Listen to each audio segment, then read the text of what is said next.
I'm sitting at the same table. Same corner of the restaurant. Same candlelight. Same soft music playing in the background. And somehow, nothing feels the same. 10 years ago, this table was where I met the man I thought I would grow old with.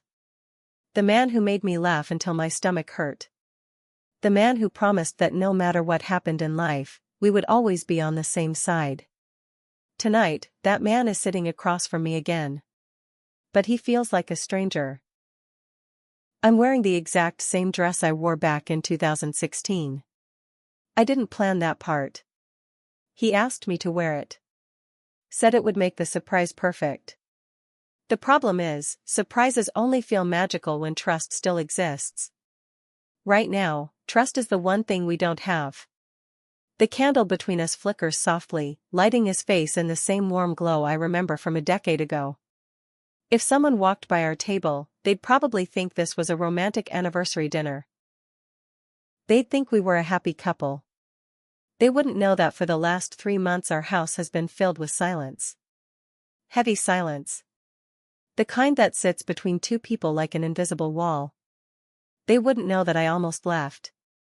Or that the man across from me spent months lying to my face. He clears his throat gently. "You look beautiful," he says. I nod politely. "Thank you." 10 years of marriage, and somehow we've gone back to talking like strangers on a first date. The waiter approaches, smiling warmly. "Welcome back," he says to my husband. "Everything is set just like you asked." That sentence hits me harder than it should. Everything is set. Of course it is. Because tonight wasn't random. This whole thing was planned. Earlier today, a small envelope was waiting on the kitchen counter. Inside was a Polaroid photo. A photo I hadn't seen in years. It was from this restaurant, taken on our very first date.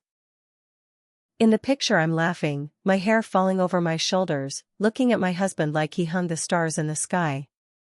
Under the photo was a note. "Meet me where it all started. 7 p.m. No explanation. No apology. Just a location from our past. And now here we are. Same table. Same restaurant. Same man. But everything between us feels broken." I study his face across the candlelight. For a moment, I can almost see the boy he used to be. The one who nervously told bad jokes and kept checking if I was enjoying dinner. But that memory crashes into reality quickly. Because the man sitting across from me now is the same man whose secrets nearly destroyed our family this spring. He folds his hands together. "I know you're wondering why I brought you here."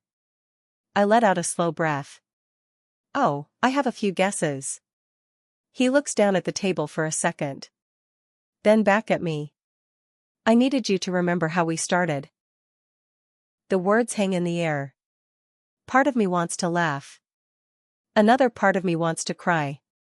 Because remembering how we started might actually be the most painful thing he could ask for. And the worst part? This dinner isn't just about nostalgia. It's about something much bigger. Because by the time we leave this restaurant tonight, one decision will be made.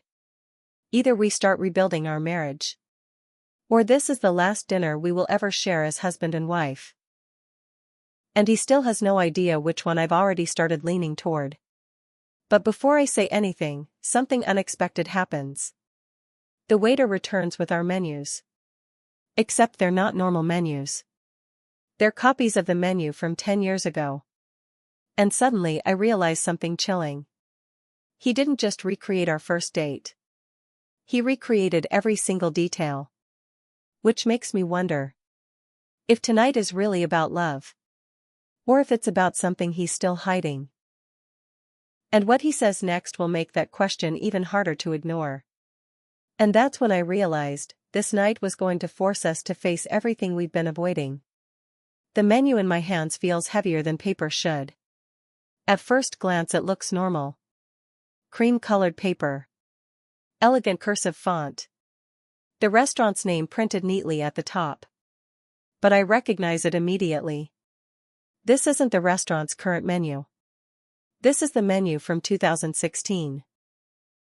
The exact one from the night we first came here. For a second, I just stare at it. My fingers slowly trace the edge of the paper, almost like I'm touching something fragile from another life. You kept this? I ask quietly. My husband nods. I asked the owner if they still had a copy in their archives, he says. They did. Of course he did. Every detail tonight has been carefully planned. The same table. The same candle. The same music. And now, the same menu. I look up at him. You really went all in. He lets out a small breath. I needed tonight to matter. That sentence lands somewhere deep in my chest. Because the truth is, tonight already matters. Just not in the way he probably hopes. My eyes drift around the restaurant. It hasn't changed much in 10 years. The walls are still lined with warm brick. Small candles glow on every table. The quiet hum of conversation floats through the room. But the biggest difference isn't the place. It's me. 10 years ago, I walked into this restaurant excited and nervous. I remember checking my reflection in the window before coming inside. I remember wondering if he would like me. If we would have chemistry. If the night would be awkward. Back then, the girl in that Polaroid believed love was simple. You meet someone. You fall in love. You build a life together. She didn't know that love can also crack. That trust can break slowly, one small lie at a time. The waiter returns. Have you decided? Before I can answer, my husband speaks. She'll have the lemon herb chicken. I blink. That's exactly what I ordered that night. He smiles faintly. I remember. The waiter nods and writes it down. And for you, sir? The steak. Medium. Another perfect repeat from 10 years ago. When the waiter walks away, silence settles between us again. But this silence feels different. He's watching me carefully. Studying my reaction. Finally, I ask the question that's been sitting in my mind since I walked in. Why this night? He doesn't answer right away. Instead, he glances around the restaurant, almost like he's remembering something. Because this was the last time things were pure, he says quietly.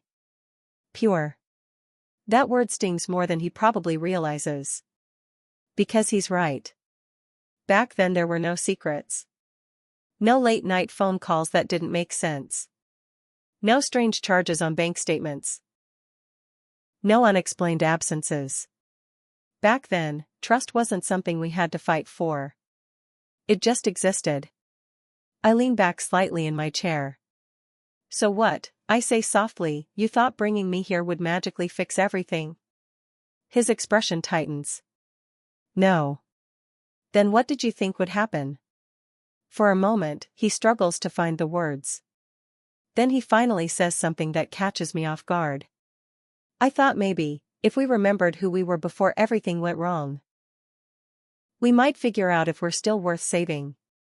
The honesty in his voice makes something shift inside me. But it doesn't erase the past. Because the biggest problem with reliving old memories is this. You can't erase what happened after them. And right now, the truth sitting between us is heavier than any nostalgia he's trying to recreate. I close the menu slowly. There are still a lot of things we haven't talked about, I say. He nods slowly. I know. But eventually, I continue, we're going to have to. The candle flickers again between us. And something in his eyes tells me he knows exactly what I'm talking about. Because this dinner may have started with memories. But before the night is over, we're going to have to talk about the lies that nearly destroyed everything. And I'm not sure either of us is ready for that conversation. For a while, neither of us says anything. The silence isn't angry. It's careful. Like we're both stepping across thin ice, trying not to crack something that can't be repaired. I glance down at the menu again, even though we already ordered. The familiar dishes stare back at me like little time machines. Lemon herb chicken. Roasted potatoes. Chocolate lava cake. Suddenly I hear a memory in my head. You should order the chicken, he had said 10 years ago. Why? I asked. Because if you hate the date, at least you'll have a good dinner. I remember laughing so hard the waiter had to come back twice before we ordered. Back then, everything about him felt easy. Natural. I look up at him now. You remember what we talked about that night? I ask. His eyebrows lift slightly. Most of it. I tilt my head. Okay, then tell me. He leans back in his chair, thinking. You told me you wanted a house with a big kitchen, he says slowly. Because your family always ended up gathering in the kitchen during holidays. I blink. That was right. You also said you wanted 2 kids, he continues. Maybe 3, if the universe was feeling generous. My throat tightens slightly. We did end up with 2. He continues. And you said you didn't care if life got messy, as long as the person next to you stayed honest. The word honest hangs in the air like a dropped glass. Neither of us moves for a second. Finally, I let out a quiet breath. Yeah, I say softly. That part was important to me. The waiter arrives with our drinks, breaking the tension for a moment. 2 glasses of wine. The same kind we ordered 10 years ago. Of course. He really did recreate everything. When the waiter walks away again, I take a small sip. The wine tastes exactly the same. But the moment doesn't. I look at my husband again. Why tonight? I ask. I told you, he says. No, I reply gently. You told me the romantic version. He frowns slightly. What do you mean? I say, leaning forward a little, this wasn't just nostalgia. You had a reason for choosing this exact night. He studies me for a moment. Then he sighs quietly. Because this week would have been our 10th anniversary. Right. Of course. I almost forgot. Not because it didn't matter. But because the last few months have been so chaotic that anniversaries felt irrelevant. You almost left 3 weeks ago, he adds quietly. The truth of that statement lands heavily between us. 3 weeks ago, I had packed a suitcase. 3 weeks ago, I had stood in the hallway of our house staring at the front door. 3 weeks ago, I seriously considered ending everything. And he knows it. I thought if I did something big enough, meaningful enough, he continues. You might remember why we started this life together. His voice isn't defensive. It's tired. Real. But the painful irony of the moment still lingers. Because while we're sitting here tasting old memories, there's a giant truth still sitting between us. A truth that didn't exist 10 years ago. I swirl the wine slowly in my glass. You know what the strange part is? I say. What? This dinner almost feels like a movie scene. He raises an eyebrow. How so? 2 people sitting at the exact place they fell in love, I say. Trying to figure out if that love still exists. He watches me carefully. And does it? He asks quietly. I don't answer right away. Because the honest answer isn't simple. Love doesn't disappear overnight. But trust. Trust can shatter in seconds. And once it breaks, even the most beautiful memories start to feel complicated. I finally look at him again. You're hoping this night reminds me of who you used to be. He nods slowly. Yes. I tilt my head slightly. But what happens, I ask quietly, when we start talking about who you were this spring? His expression tightens. Because he knows exactly what I mean.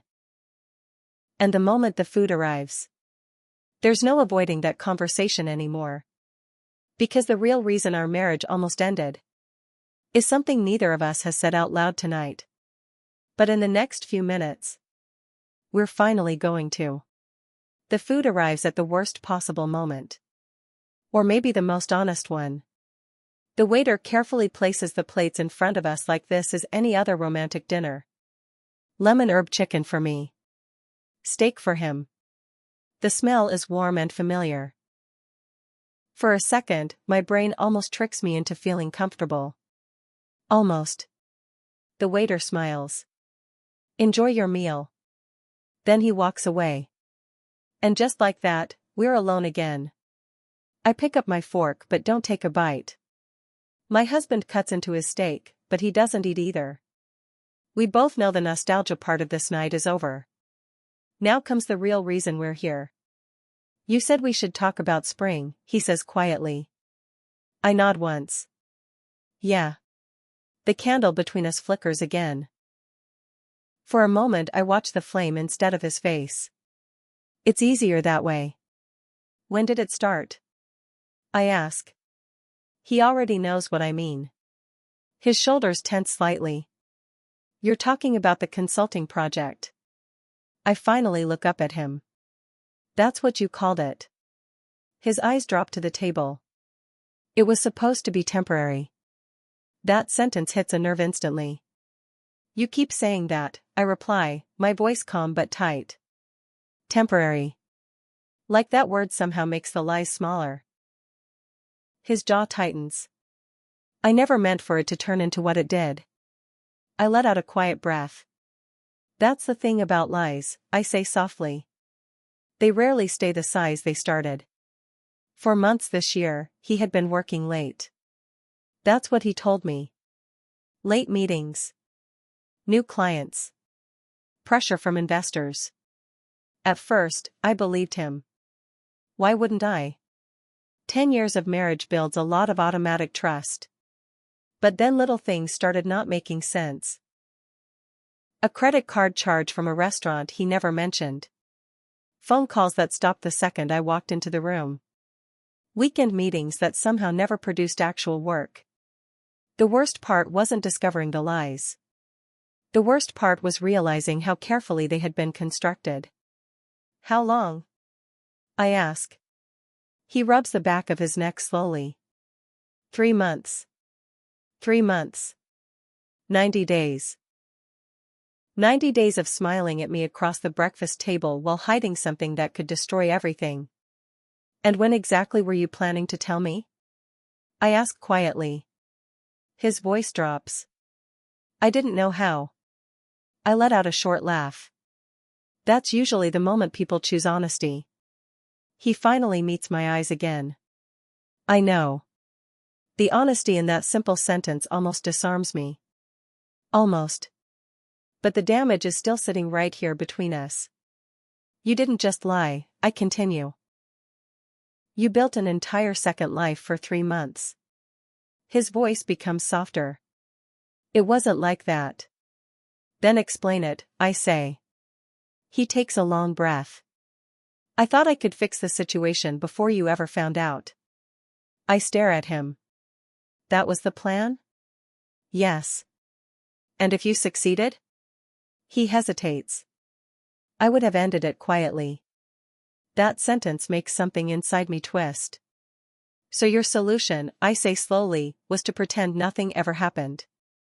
His silence confirms it. For a moment the only sound at our table is the quiet clink of dishes from somewhere across the room. 10 years ago, this restaurant felt like the beginning of everything. Tonight it feels like the place where everything finally broke open. I glance down at the food. Neither of us has taken a bite. You recreated our first date perfectly, I say after a moment. He nods slightly. That was the idea. I look back at him. But our first date didn't include secrets, I say quietly. He swallows. No. And it definitely didn't include 3 months of lies. The words sit heavily in the air. Then he says something I didn't expect. You still don't know the whole truth. My heart skips slightly. What does that mean? He leans forward just a little. There's something about those 3 months, something I never told you. The candle flickers again between us. And suddenly I realize this dinner wasn't just about rebuilding trust. Because whatever he's about to say next might make everything even worse. The words sit there between us. You still don't know the whole truth. For a second I wonder if I heard him wrong. Because when someone already admits to months of lies, the last thing you expect is another secret waiting behind it. I slowly set my fork down. Okay, I say quietly. Then tell me. My husband doesn't answer right away. Instead, he stares at the candle in the center of the table, like he's trying to figure out how to say something that can't be taken back. Finally he exhales. The consulting project, that part was real. I fold my arms slightly. That's not exactly comforting. I know, he says. But the part one lied about wasn't the work. I feel my stomach tighten. Then what was it? He looks up at me. The reason I took it. For a moment I just stare at him. Because that sentence opens about 1,000 different possibilities, and none of them feel good. You told me the company approached you, I remind him. They did. You told me it was a short-term contract. That was true too. I lean forward slightly. So which part was the lie? He hesitates. Then he says something that knocks the air right out of my chest. I didn't take the job for the money. My brow furrows. Then why did you take it? He swallows. Because I needed the access. The word access sends a strange chill through me. Access to what? For a moment he looks like he might change his mind about telling me. But then he speaks anyway. The company, the one I was consulting for. Yes? They're the ones who bought the development project next to our neighborhood. It takes me a second to process that. Then I feel something click. That land deal? I ask slowly. He nods. The same land deal that's been all over the local news for months. The project that could change half our town. What does that have to do with us? I ask. His expression tightens. Because our house sits right in the middle of the expansion zone. The sentence hangs there. I blink. Wait, what? They've been quietly buying properties around the area, he continues. Trying to clear space before the project goes public. I stare at him. You're saying our house is part of that plan? Yes. A cold feeling settles in my chest. Why didn't you tell me this? Because at the time I didn't know how serious it was. So you took a secret job, with the company planning to reshape our neighborhood, and somehow thought that wasn't worth mentioning to your wife? His voice becomes defensive. I was trying to understand what they were planning. And you couldn't tell me that? He runs a hand through his hair. If the deal went through the way they wanted, our house could have been forced into a sale. I freeze. Forced? They can pressure owners once enough surrounding land is purchased. Suddenly the entire situation starts to feel different. But it also raises an even bigger question. If that's true, I say slowly, then why lie about the late nights? He doesn't answer right away. Because now we're finally getting close to the real problem. I study his face carefully. You're leaving something out again, I say. His eyes flicker. And that tiny reaction tells me everything. There was someone else involved, wasn't there? I ask. The moment the words leave my mouth, his silence becomes the answer. Not an affair. Not exactly. But something complicated enough that he couldn't explain it without destroying my trust. My chest tightens. Who was she? I ask quietly. He closes his eyes for a second. And when he opens them again, the look on his face tells me this story is about to get a lot more complicated. Because the woman connected to those 3 months of lies is someone I already know. For a moment, neither of us speaks. The restaurant is still full of quiet conversations and clinking glasses, but our table feels like it exists in a completely different world. I watch his face carefully. You already know her, he had said. Those words keep echoing in my head. Because that possibility somehow hurts more than a stranger ever could. Just say it, I tell him. My voice comes out calmer than I expected. But inside, my chest feels tight. He takes a slow breath. It's not what you think. That sentence instantly makes me tired. People only say that when it's exactly what you think, or worse. Name, I say quietly. His eyes flicker toward the table again. Then he finally says it. Claire. The name hits me like cold water. Claire? I repeat. He nods. For a second I almost laugh. Not because it's funny. Because it's absurd. Claire isn't some mysterious woman. Claire has been part of our lives for years. She's my husband's old college friend.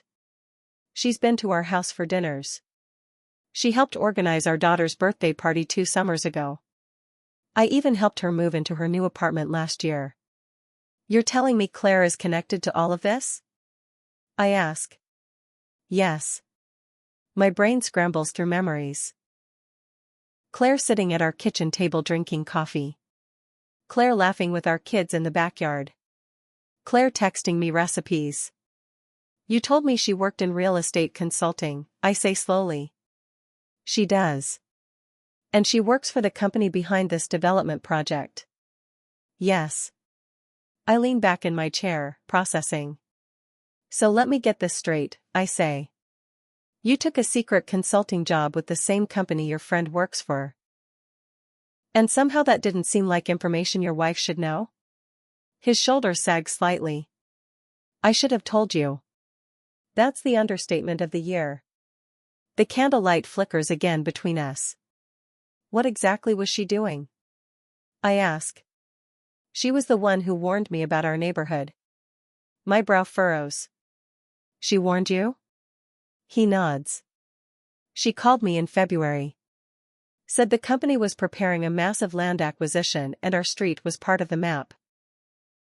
I try to process that. So Claire was helping you? At first, yes. At first. 2 small words that suddenly feel important.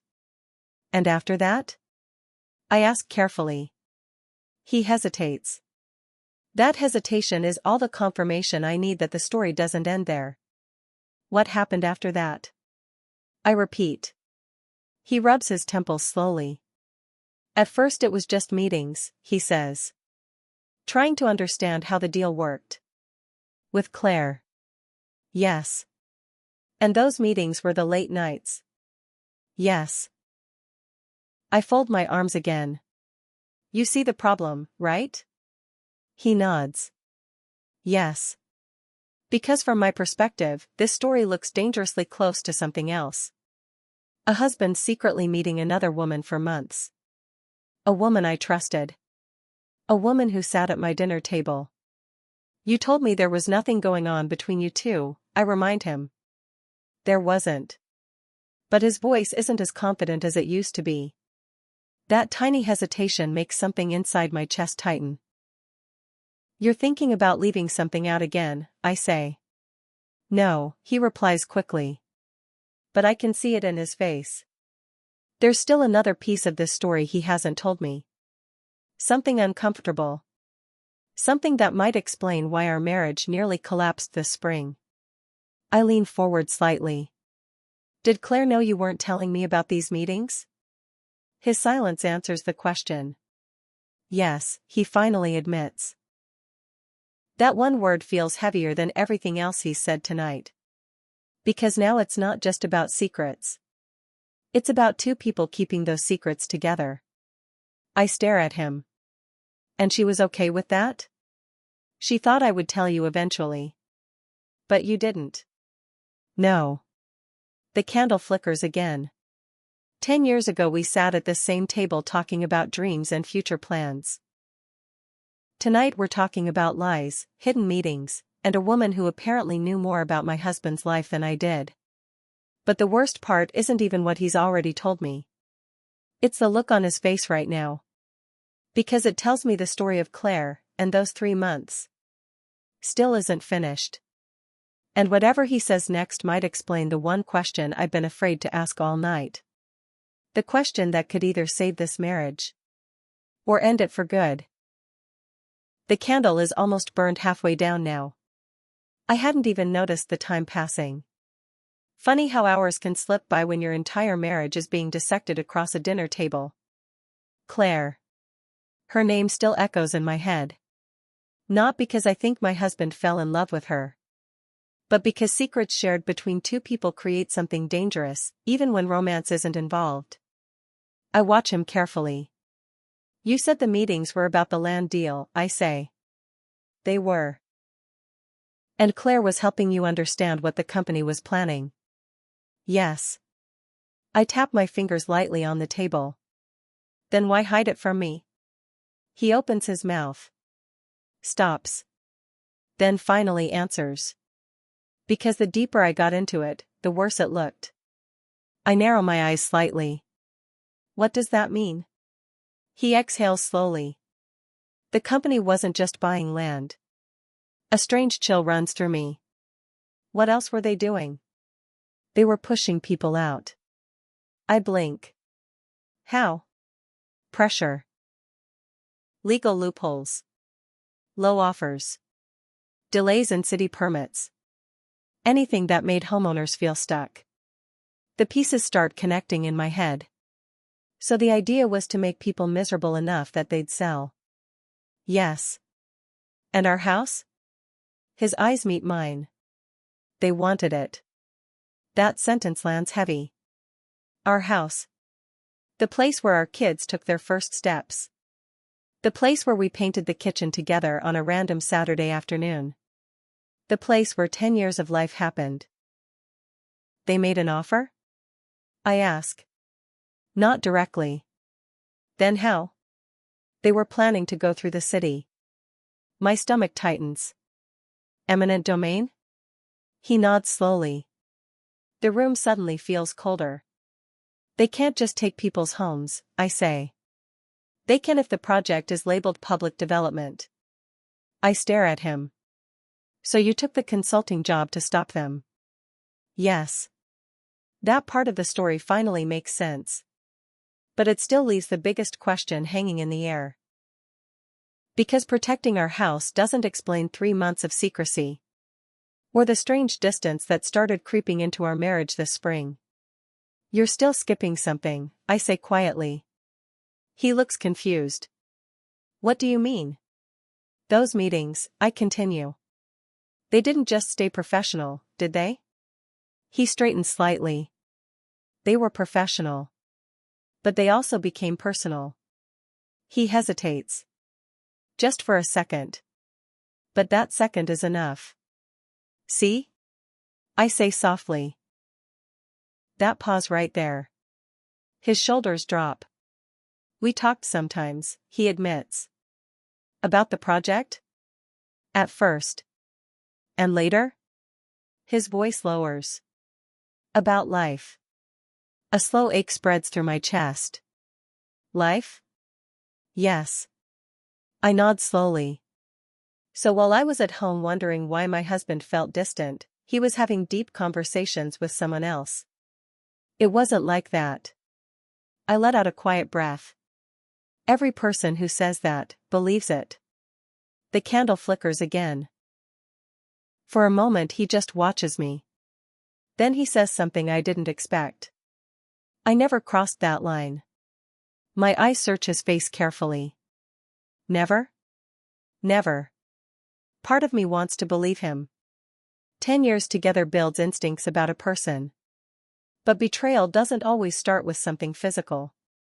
Sometimes it begins with emotional closeness that slowly replaces the connection at home. And Claire? I ask. What about her? Did she cross that line? He hesitates again.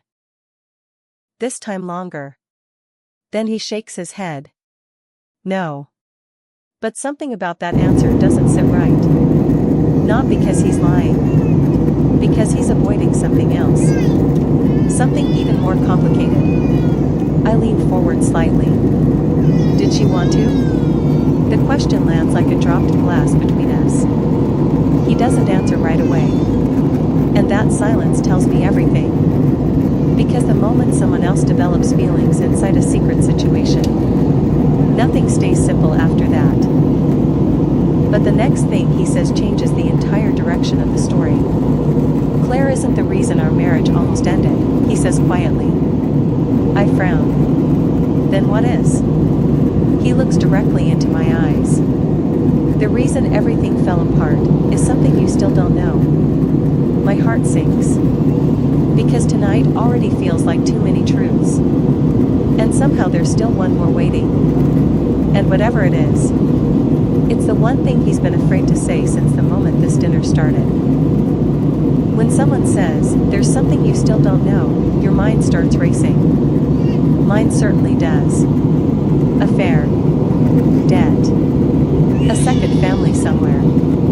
In a strange way, those possibilities feel easier to process than the unknown. I stare at him across the candlelight. Just say it, I tell him. My voice is quiet now. Not angry. Just tired. Tonight has already been a lot. He slowly nods. You remember when the city started delaying building permits on our street? I blink. Of course I remember. Half the neighbors were furious. That whole mess started around March. Renovations suddenly paused. Construction approvals mysteriously delayed. Contractors stuck waiting for paperwork that never arrived. At the time it felt like typical city bureaucracy. Apparently, it wasn't. That wasn't random, he says. What do you mean? He rubs his hands together slowly. The development company was behind it. My stomach tightens again. They were blocking permits on purpose? Yes. So people would get frustrated and sell. Yes. I shake my head slightly. That's awful. It gets worse. Of course it does. Claire told me the company had someone on the city council pushing things through quietly. That part doesn't surprise me. Big money projects always seem to find quiet allies. But that's not the part you're hiding, I say. He looks at me carefully. No. The candle flickers again. And suddenly I notice something about his expression. Guilt. Not the kind someone feels for lying. The kind someone feels when they think they might have made things worse. You got involved, I say slowly. He nods once. I tried to stop it. How? He hesitates. Then he finally says the sentence that changes everything. I gave information to the city investigation team. I blink. You what? There was already a quiet investigation happening, he explains. Someone suspected corruption with the development permits. And you helped them? Yes. For a moment I just stare at him. You became a whistleblower? He nods again. My brain tries to catch up. So the late nights, the secret meetings. Some of them were with Claire, he says. But others were with investigators. I lean back in my chair. Why on earth would you hide that from me? His answer comes immediately. Because if the company found out, it could have destroyed everything. Destroyed how? They could sue. Freeze assets. Drag us through court for years. My chest tightens. You risked our entire financial stability without telling me? I was trying to protect our home. You were gambling our entire life. His voice rises slightly. I was trying to stop them. The emotion in his voice surprises both of us. For a moment we sit there breathing quietly. Then he continues more softly. The investigation is still ongoing. So the project could collapse?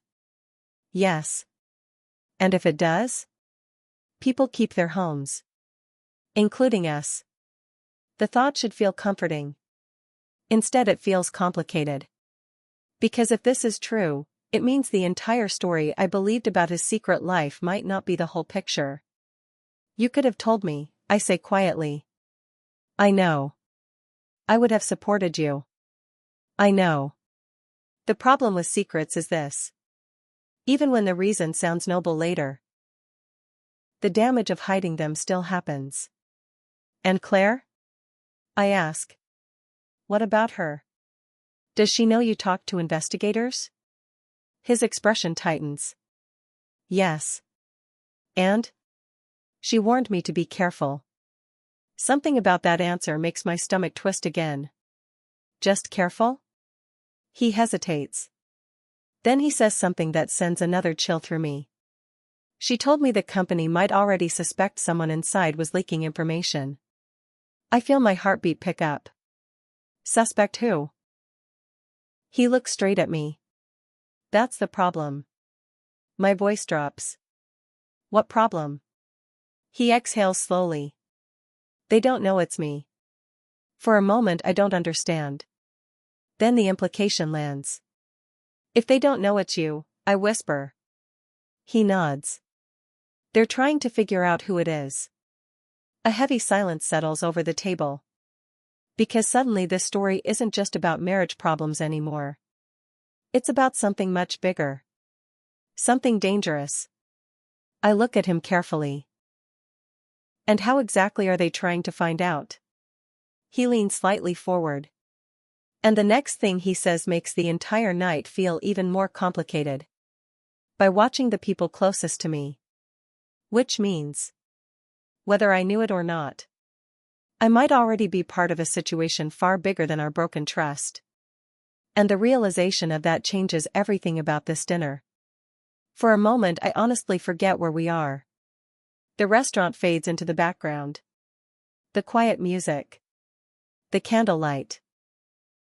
The soft conversations around us. All of it suddenly feels unreal. Watching the people closest to you? I repeat slowly. My husband nods. They're trying to figure out who leaked information. If they can't identify the person directly, they watch the people around them. A cold feeling creeps into my chest. You're saying they could be watching us? It's possible. I stare at him. And you thought this was something you should keep to yourself? His voice stays low. I didn't want you scared. A small, humorless laugh slips out of me. Well, that worked great. The truth is, my mind is spinning. All this time I thought the biggest problem in our marriage was betrayal. Now I'm finding out there might be something much bigger happening behind the scenes. Something that could affect our entire family. How long have you known they might suspect something? I ask. About a month. A month. Another quiet silence settles between us. You realize that's exactly when everything at home started feeling strange, I say. He frowns slightly. What do you mean?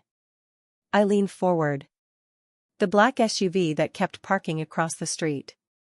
His expression changes instantly. You noticed that? Of course I noticed it. The same dark SUV had appeared outside our house several times over the past few weeks. At first I thought it belonged to a neighbor's visitor. But it kept showing up. Different days. Different times. Just sitting there. Watching. I didn't want to jump to conclusions, he says quietly. So you just didn't tell me? I thought it might be nothing. I shake my head slowly. This is exactly what I meant earlier. What? You keep deciding what I should or shouldn't know. The candle flickers between us again. 10 years ago we sat at this table sharing dreams. Tonight we're sharing secrets that feel like they belong in some complicated thriller instead of a marriage. But despite everything, something unexpected begins shifting inside me. Because if his story is true, then the distance between us this spring might not have been about choosing someone else. It might have been about carrying something alone. And that realization changes the way I look at him. You were scared, I say quietly. He doesn't answer. But the silence says enough. For months, I continue, I thought you were pulling away because you didn't care anymore. His eyes lift to mine. That was never true. Then why did you let it look that way? He exhales slowly. Because the more people who knew what was happening, the more dangerous it became. Dangerous. That word sits heavy in the air. I glance around the restaurant again. People laughing. Couples enjoying dinner. A waiter delivering dessert to another table. Normal life continuing. Meanwhile, our table feels like the center of something far more complicated. You should have trusted me, I say softly. I know. You don't protect someone by shutting them out. His shoulders sag slightly. I realize that now. For a moment we sit quietly. Then something else occurs to me. Wait, I say. What? If the company suspects someone is leaking information, and they're watching the people around that person. His expression tightens again. You see the problem? Yes. Claire, I say. He nods slowly. She works inside that company. And she's been meeting with you. Yes. I feel another wave of unease. If they're investigating possible leaks, wouldn't she be the first person they look at? His voice becomes quieter. That's exactly what she's worried about. The candle flame flickers again. And suddenly this story becomes even more complicated. Because Claire might not just be a woman caught in the middle of our marriage problems. She might be someone whose entire career, maybe even her safety, is tied to what happens next. I stare at my husband. So tonight isn't just about our marriage, is it? He shakes his head slowly. No. Then what is it about? He looks at me with a seriousness I haven't seen all evening. Tonight is the last calm moment we might have before everything comes out. My heart beats a little faster. What do you mean? He leans slightly forward. The investigation reaches its final stage this week. And once that happens, people are going to start looking for someone to blame. The weight of that sentence settles over the table. Because if the truth about the whistleblower comes out, our lives might change in ways neither of us expected. And suddenly the decision we thought we were making tonight, about saving our marriage, might be connected to something much bigger than either of us realized. For a long moment, neither of us touches the food. The plates have gone warm. The candle has burned lower. The restaurant is slowly filling with the soft noise of dessert orders and quiet laughter. But our table feels frozen in time. The investigation finishes this week, I repeat. Yes. And when it does, people will start asking questions. He nods slowly. The reality of that begins settling into my mind piece by piece. If the company discovers you were the one leaking information, I say carefully, they'll come after me. And us. Yes. The honesty in his voice feels different now. Not defensive. Not nervous. Just real. And suddenly something about this entire night shifts in my mind. For months I believed my husband had been drifting away from me. Emotionally distant. Secretive. Cold. But now I'm seeing something else. A man carrying a weight he didn't know how to share. Not because he didn't trust me, but because he thought protecting me meant keeping me outside the storm. It was a terrible decision. But it wasn't betrayal. It was fear. And those two things feel very different. I lean back in my chair and look around the restaurant again. This place where we started. The place where two younger versions of ourselves sat 10 years ago, completely unaware of how complicated life could become. Back then we thought love meant romance. Tonight I'm realizing love might also mean standing together when things get messy. You should have told me, I say again quietly. I know.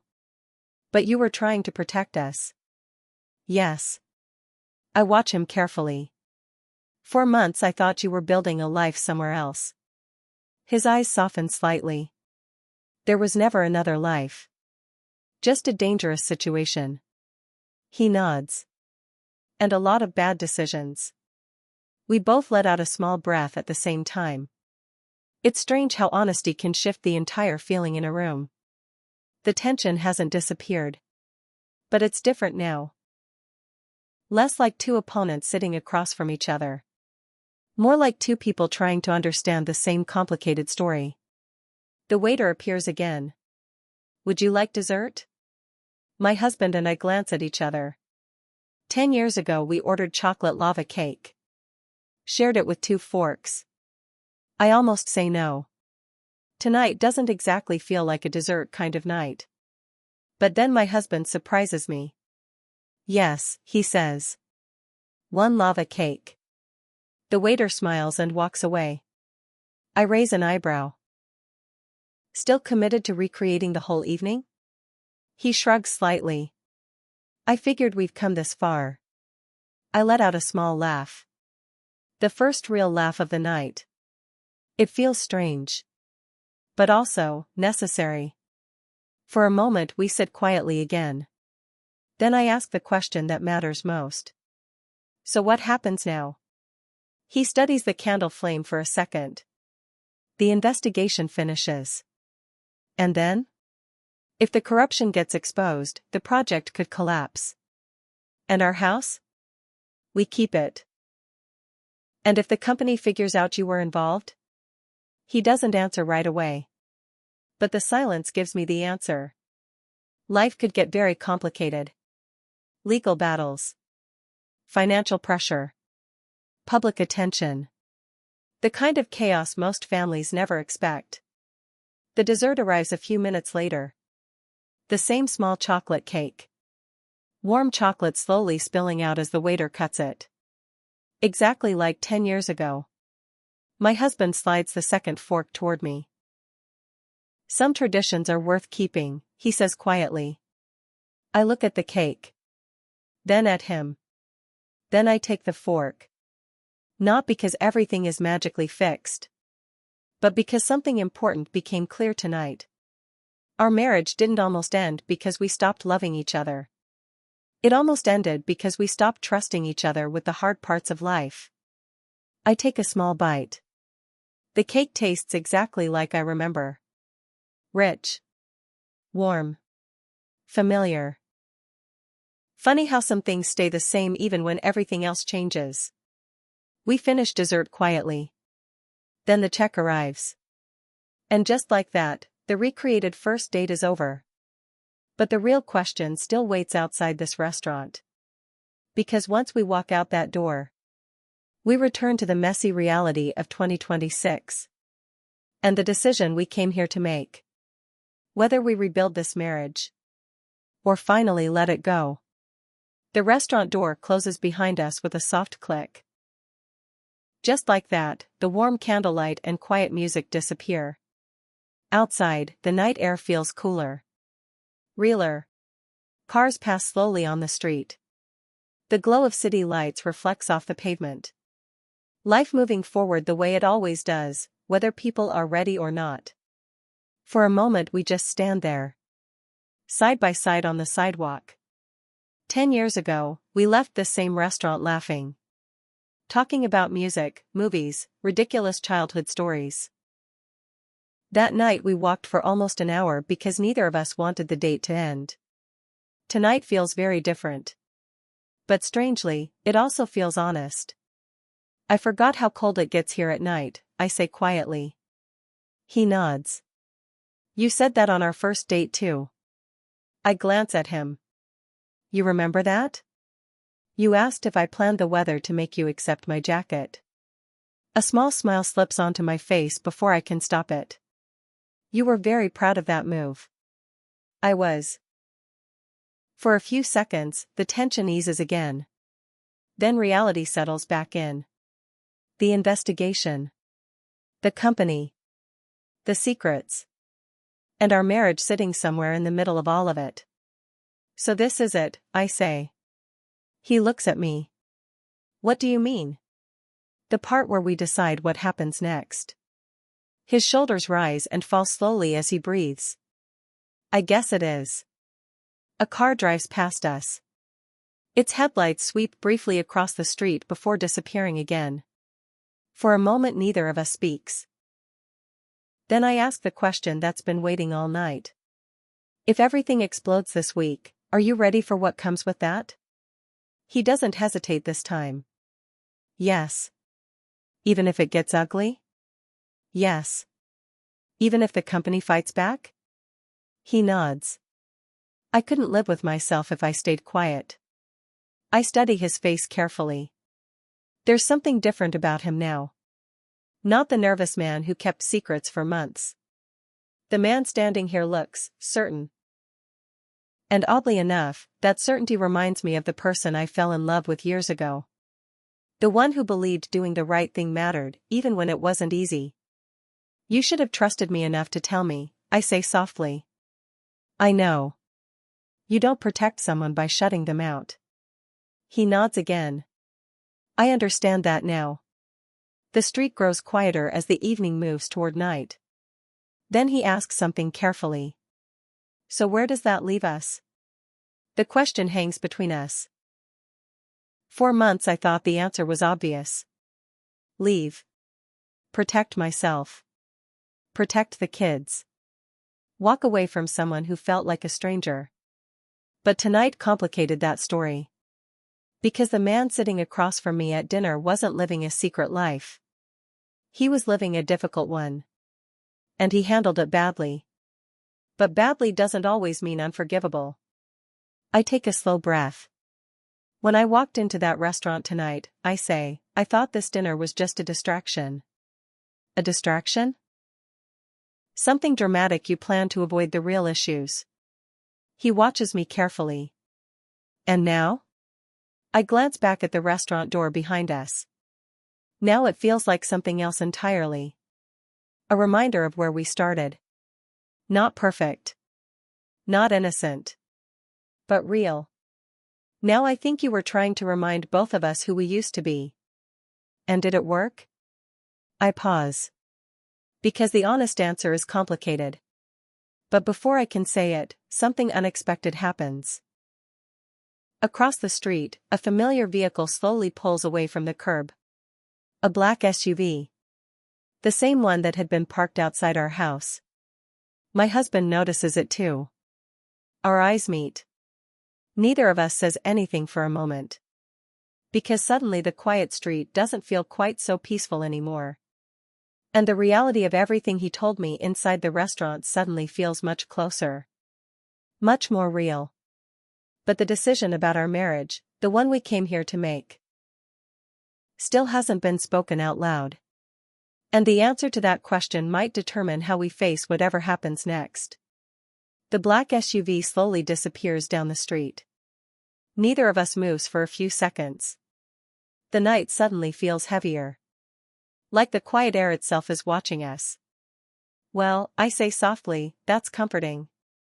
My husband exhales slowly. Maybe it's nothing.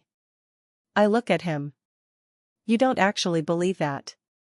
He gives a small, tired smile. No. For months that SUV had been a strange detail in the background of our lives. Tonight it suddenly feels like proof that everything he told me inside the restaurant might be very real. The investigation. The development company. The possibility that people are trying to figure out who exposed their plans. I wrap my arms around myself against the cold. So this is the part where life gets complicated, I say. His voice is calm. It already has. We stand there quietly for a moment. Cars pass. A distant siren echoes somewhere across the city. The ordinary sounds of a normal evening continue around us. But inside my mind, something important is shifting. Because tonight started with one question. Do we walk away from this marriage, or try to rebuild it? For weeks I believed the answer was already clear. I had almost packed my life into a suitcase. Almost walked out the door. Almost ended 10 years of history. But the strange thing about truth is that it changes the shape of things. Tonight I didn't just learn about the lies. I learned the reasons behind them. Not excuses. But reasons. And sometimes that difference matters. I turn toward him. You know what the biggest mistake we made this year was? He looks at me. What? We stopped facing things together. He nods slowly. I see that now. For months, I continue, you tried to carry something huge by yourself. I thought it was the safest choice. And I spent those same months believing you didn't care anymore. The distance between us wasn't built in a single moment. It happened slowly. Silence after silence. Conversation after conversation that never happened. But standing here tonight, something becomes very clear. Walking away wouldn't actually erase those months. It would just end the story before we figured out what it meant. So, he says carefully, what are you saying? I take a long breath. The air is cool, sharp in my lungs. I'm saying the marriage we had before this year is gone. He doesn't argue. He knows that's true. You can't go back to the version of us from 10 years ago, I continue. No. But that doesn't mean there isn't another version of us ahead. He watches me carefully. You're willing to try? I nod slowly. Yes. Not because everything is magically fixed. Not because trust suddenly rebuilt itself in one dinner. But because rebuilding something honest sometimes starts with admitting how badly things broke. He exhales a breath that sounds like he's been holding it for months. Thank you, he says quietly. I shake my head. This isn't forgiveness yet. I know. This is just the decision to start again. And starting again doesn't mean life will suddenly be easier. If anything, the next few weeks might be the hardest part. The investigation will finish. The development company might fight back. Our names might become part of something bigger than either of us expected. But for the first time in months, it doesn't feel like we're standing on opposite sides anymore. A light wind moves through the street. I glance once more in the direction the SUV disappeared. Then back at him. Next time you're involved in something dangerous, I say, tell me. He nods immediately. I will. Because if we're going to face whatever comes next. I pause for a moment. We're doing it together. The strange thing about love isn't how it begins. Beginnings are easy. The real test is what happens years later, when life becomes complicated, messy, and unpredictable. 10 years ago we walked away from this restaurant thinking we had found something perfect. Tonight we walk away understanding something much more real. Love doesn't survive because life stays simple. It survives because two people choose to keep showing up. Even after everything falls apart. And as we begin the quiet walk back to the car, one thought stays with me. Our story didn't end at that candlelit table. In many ways, it just started a completely new chapter.